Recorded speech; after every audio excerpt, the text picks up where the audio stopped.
Red light, green light, theology.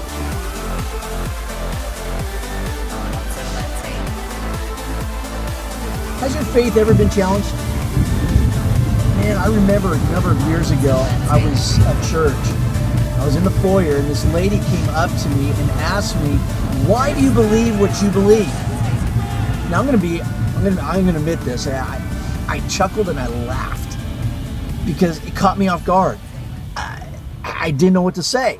And once again, with seriousness and this intent look in her face, she said, "No, seriously, why do you believe what you believe?" At that moment, my heart started beating real fast because, you know, your faith is being challenged. And in my mind, I'm going, what do I say? What do I say? What do I say? Well, I was reminded of a lesson that I had just taught my students. A lesson that we had called the 4 basic questions. These 4 basic questions, everybody has an answer for, whether you are religious or not. Those 4 basic questions are as follows. How do you see the world created? How do you see human beings? How do you see life after death? And how do you determine right from wrong? So I asked this lady these 4 questions. For 45 minutes, we sat in the foyer and we just dialogued with each other, going back and forth on these 4 questions. Now, the first 2 questions that we asked, how do you see the world created? And how do you see human beings? We agreed. She believed that God created the heavens and the earth and that we were created in God's image. We agreed.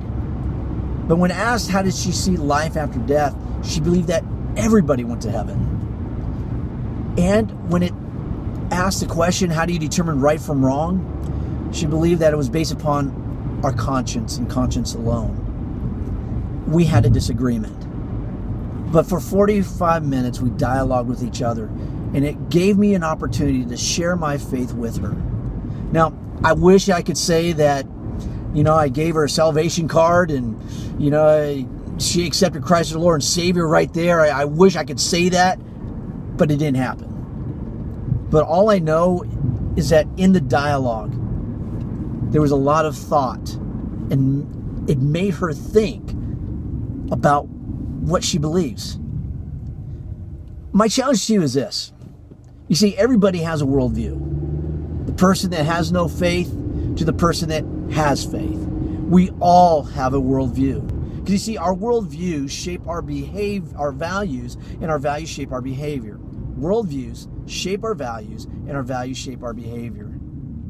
And because everybody has a worldview, we better know, as a body of believers, one who says that we follow Jesus Christ, we better have an answer for what we believe.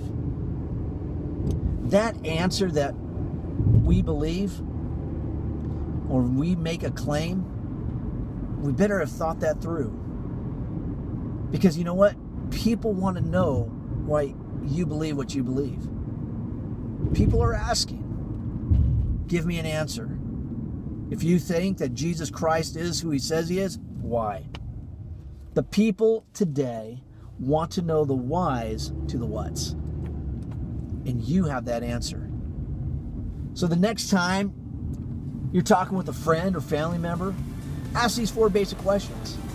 How do you see the world created? How do you see human beings?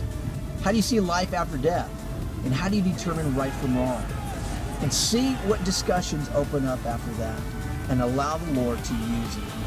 Hey, you guys, keep your seatbelts on always, and don't text and drive. You guys have a good day. We'll see you next time on Red Light, Green Light Theology.